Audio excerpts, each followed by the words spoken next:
Hey, l'année dernière j'avais 12 de moyenne et cette année je suis presque à 18, donc si tu veux savoir ce que j'ai changé dans ma routine, suis cette vidéo.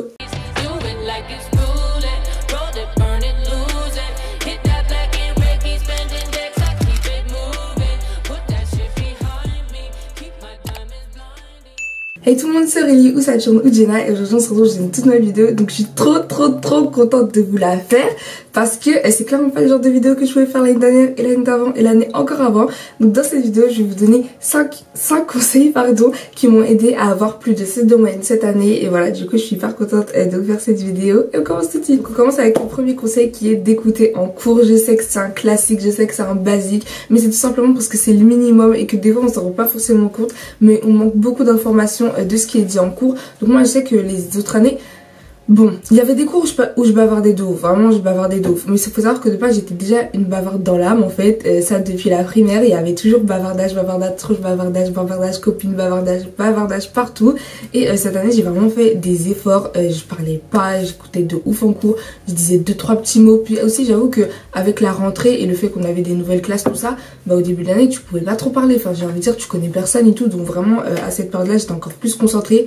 Bon là il m'arrive de dire 2-3 mots, tout ça, un petit peu parler en classe et tout quoi, mais sinon vraiment je suis concentrée de ouf. Et surtout dans les matières où j'ai du mal, par exemple l'enseignement scientifique, je sais que j'arrive à m'en sortir, mais je sais qu'il suffit que je lâche un tout petit peu et c'est bon, c'est fini.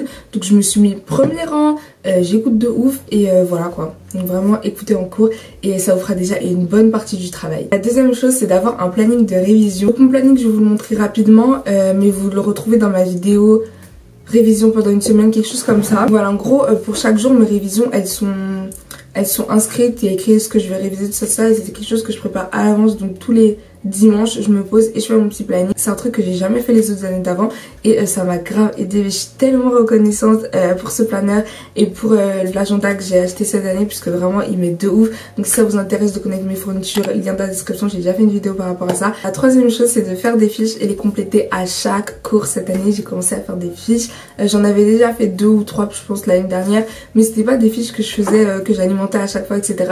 Alors que là on commence un chapitre, le premier soir je commence ma fiche, je note les infos qui ont été dites, donc je commence déjà à synthétiser, à prendre en compte les définitions, faire une petite catégorie de définition, tout ça. À chaque fois quand on a cours, je les alimente, comme ça dès que le contrôle arrive, mon cours il est déjà affiché, j'ai plus qu'à l'apprendre et c'est vraiment un gain de temps immense. Je me retrouve pas à une semaine du contrôle à devoir préparer les fiches. En plus ça c'est un truc, je pense que si j'avais tout affiché, tout un cours affiché, surtout en SES, alors là vraiment je procrastinerais de ouf et je les ferais même pas. Donc voilà, je fais des fiches et je les fais chaque soir quand j'ai cours, et ben j'alimente mes fiches. Et si vraiment j'ai fini tard ou je suis KO, et ben je le prévois de le faire le lendemain, mais je le fais vraiment. C'est vraiment si je suis KO, mais je crois que j'ai toujours fait mes fiches le soir, sauf 2 ou 3 soirs peut-être, mais en général je les fais tout le temps. La quatrième chose, je pense qu'elle va pas plaire à tout le monde, mais c'est d'avoir un day off, donc un jour où vraiment je travaille pas, je touche pas à mes cahiers, je fais autre chose. Donc personnellement c'est le dimanche, je prends grave soin de moi, c'est masque, c'est sortie, c'est Netflix, c'est chill. Enfin bon là du coup il y a pas de sortie avec le confinement, mais vraiment c'est chill, on se repose. Et c'est quelque chose que je faisais pas l'année dernière aussi, parce que l'année dernière déjà j'étais pas organisée dans mes révisions. Ça veut dire qu'il y avait des jours où je travaillais pas dans la semaine, du coup ça faisait que je devais souvent rattraper en week-end. Et je trouve vraiment ça dommage de pas profiter des jours de semaine où, enfin j'ai envie de dire, t'as déjà travaillé toute la journée en fait, donc que tu retravailles un peu chez toi ou pas, t'es clairement plus à ça après. Donc moi ce que j'ai décidé de faire c'est de vraiment beaucoup travailler dans la semaine, ou pas forcément beaucoup, mais vraiment de travailler que ces jours là. Et le week-end, donc le samedi, c'est vraiment un petit peu plus calme. Personnellement le matin je fais que des révisions et l'après-midi j'ai vraiment tout le temps mon après-midi libre. Je révise pas le week-end en après-midi, enfin le samedi en après-midi, et le dimanche encore moins vu que je révise pas du tout. Mais voilà, le dimanche day off, la semaine je travaille vraiment, le samedi juste petite révision, le vendredi soir je m'avance sur mes devoirs. Donc je fais les devoirs, si on me les a donnés en avant, je fais les devoirs de la semaine qui vont arriver, comme ça bah je suis tranquille pour mon week-end. Et le samedi en général je ferai vraiment que relire, réviser simplement tout ça, mais je fais pas de trucs difficiles. Je fais ça le matin et l'après-midi bah je suis tranquille. Donc quand il y avait pas le confinement encore, bah je sortais et voilà quoi, je m'amusais, je profitais de mon week-end parce que le dimanche je faisais rien. Donc vraiment si je peux vous donner un conseil, faites-vous un day off où vraiment vous ressourcez, vous reposez, vous pensez pas au cours, vous checkez pas pro notes, vous êtes vraiment off en fait, c'est votre jour de repos. Forcément pour avoir un jour total de repos comme ça, faut avoir travaillé dans la semaine. Vous pouvez pas travailler qu'à moitié la semaine et vous dire bah dimanche je fais rien. t'es pas en capacité de rien faire en fait, faut que tu bosses. Donc voilà, faut bien s'organiser et comme ça vous pourrez avoir un jour de repos et ce sera cool. La 5e chose, c'est d'utiliser d'autres ressources. L'année dernière, je me contentais vraiment de mes cours, enfin l'année dernière, les autres années quoi, je me contentais vraiment tout le temps de juste mes cours. J'ai vraiment commencé à regarder un petit peu ailleurs, donc plus chercher sur YouTube, plus chercher sur des sites comme Cartable ou Schoolmove, enfin je sais plus si c'est Schoolmove ou DigiSchool, bref c'est des choses comme ça là. Et comme je vous l'ai dit dans ma vidéo... Ah oui, et comme je vous l'ai dit dans ma vidéo sur mon bilan de la première, j'ai acheté des manuels. Je peux vous les remontrer, mais bref, c'est les manuels Objectif Bac.